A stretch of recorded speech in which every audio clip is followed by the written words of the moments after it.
Hi Sagittarius, welcome to Higher Source Tarot for a tarot reading for all Sagittarius, Sun, Moon, Rising, and Venus. Thank you to all of you for everything you've done for the channel. Everyone who has subscribed, hits that like button, and hits the bell notification. All of that does something to the YouTube algorithm so that YouTube will show the readings to people who are searching for them. So I appreciate it, and so do the people who find the readings because of you. So we're always connected. I'm always sending positive energy your way. And if you are new here, welcome. I post new readings every Friday, then again on Monday.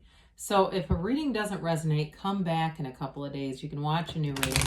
You could check other parts of your chart. Fridays are always a general reading. Monday is a different style of reading every week. There's a pick a card, a love reading. Mondays are also when I do a more in-depth Celtic cross reading, and I've been talking about this a little bit. In December, we'll have a yearly predictive reading for 2022. So if you like tarot and you like this channel, I'd love to invite you to subscribe to Higher Source Tarot.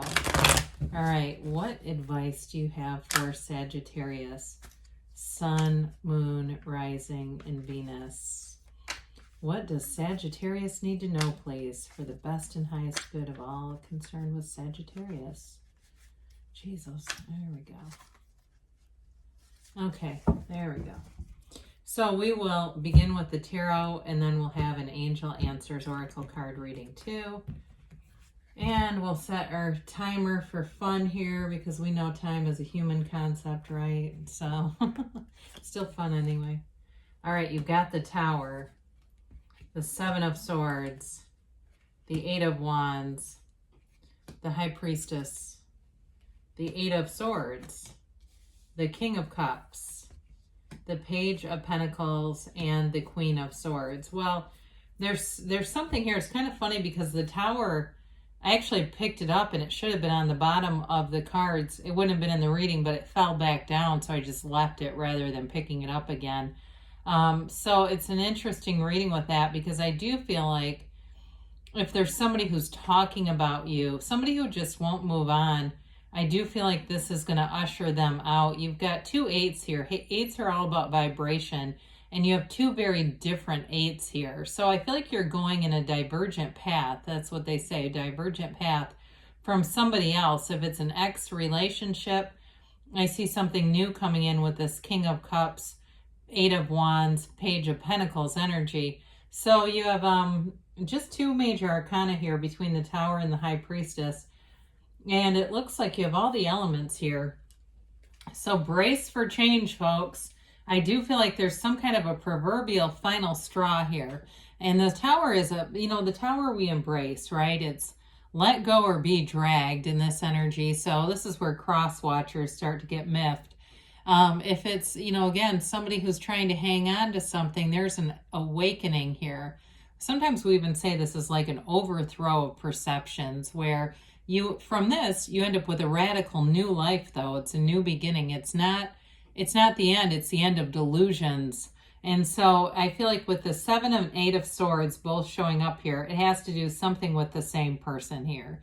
But the Tower, though, is not stable. It's not something that's sustainable. It's all that low vibrational crap in the Seven and Eight of Swords that is going to be released. You're going to release this, whatever it is for you. So I do feel like it sets you on a course to build something new, something that you've always wanted. And again, it's a strong desire. You've got a strong ask here, or it wouldn't come in. And I know sometimes we don't always love the way the universe takes us, the road that it takes us down, but it's all goes back to you and your own energy and what you've asked for. There's some powerful request.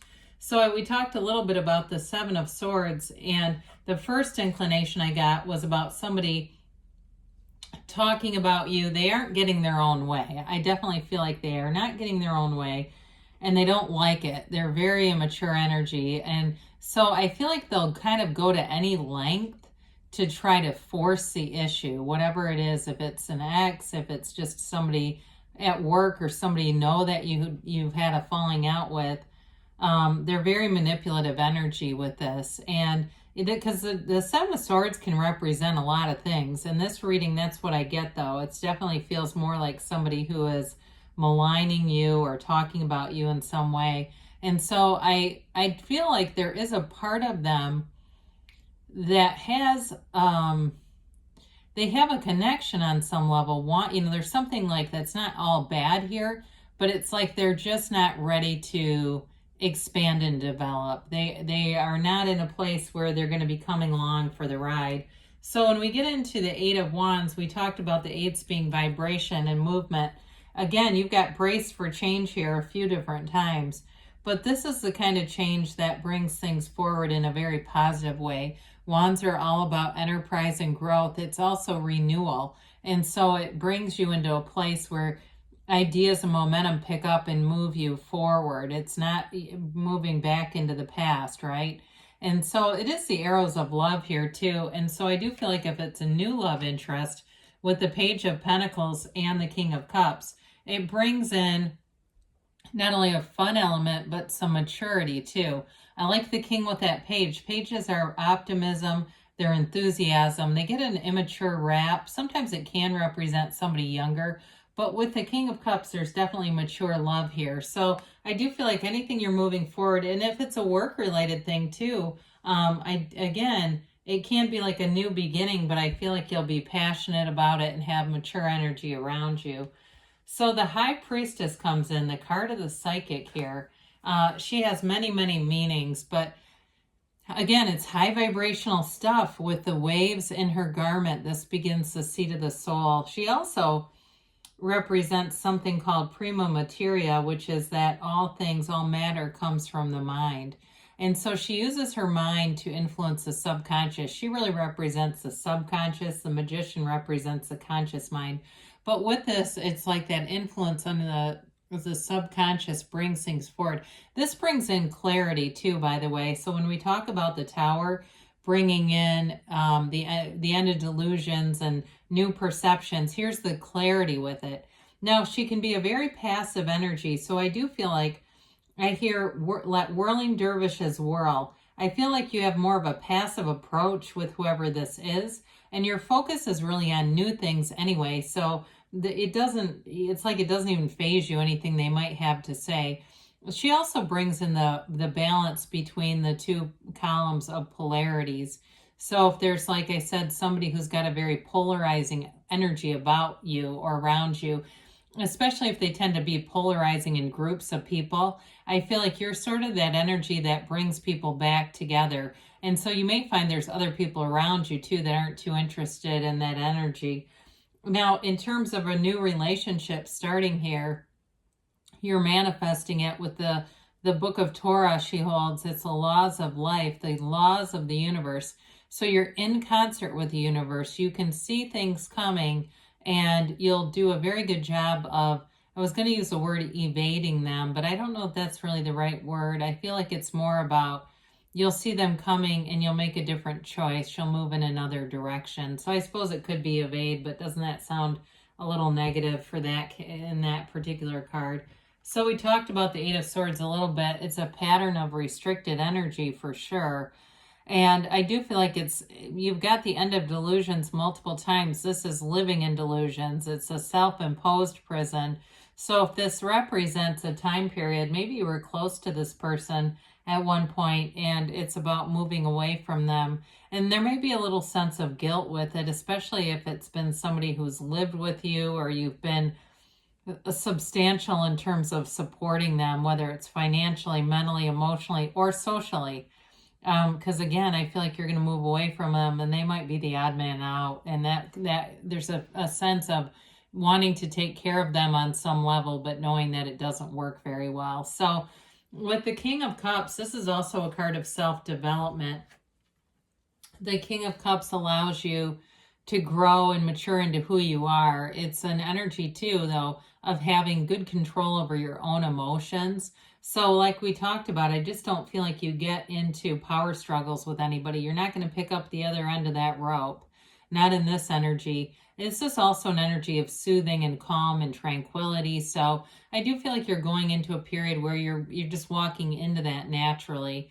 But in a relationship, there's a voice of reason, they say. It may be a water sign that you're attracting, Pisces, Cancer, Scorpio, but whoever it is, they do have their emotions in check. So they're not like all over the place. I know sometimes the water signs can be a bit more emotional, no offense to them, but I've had a few live encounters. I wouldn't totally disagree with that. But anyway, but with this, it is maturity and love. So, and somebody wants a real relationship. So with the Page of Pentacles, again, this person adores you, whoever it is. If it's a new relationship, he holds up that pentacle and just gazes at it because he loves every single thing about it. It's also, though, in terms of money coming in, if it was a work-related person that this exit plan is, they might be leaving. I do feel like it gives you a new opportunity, though, to work with other people.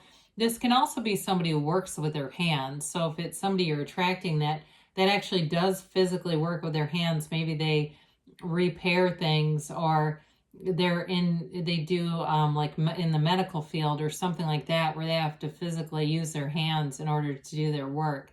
That can be related to this as well. So with the Queen of Swords, you've got clarity again. You've got clarity plus psychic prowess. We like that together. The Queen of Swords, though, is very no nonsense. So I feel like it's also you having control and management over yourself. So you won't get into arguments and low petty fights. You just won't. She's way above that. She is a card of great intellect too. So I feel like with the analytical parts of this and this kind of energy, you'll be using both your subconscious but your analytical mind together. So you'll really see things, and around you, though, will manifest. So whatever you see here manifests around you. She's a bit shrewd. She can be in some ways, though, with the energies that are around you, that's a good thing, because then you don't cave into some of the manipulative kinds of things, like playing on your heartstrings when the person isn't maybe meant to stick around. So let's see here what the angels have to say. Again, though, I do see new opportunities and a new relationship showing up, and that's the tarot. It's your best friend that tells you the truth, and so that's why we like it. If we didn't, we just use the oracle cards. Those tend to be the easier, softer way. They don't show as many what look like catastrophic endings, the stabbed in the back with blood coming out of your ear kinds of stuff. So you've got recovery here. Again, I feel like whatever the energy you're leaving behind, you're going into something a lot smoother. And you've got opportunity. This is a golden opportunity. There's definitely a big shift here. It brings in something more. Communicate clearly, because the universe is listening. And you've got within the next few months. And we've got a yes. So good things are on the way for you, Sagittarius. I love you, and I'll be back again soon.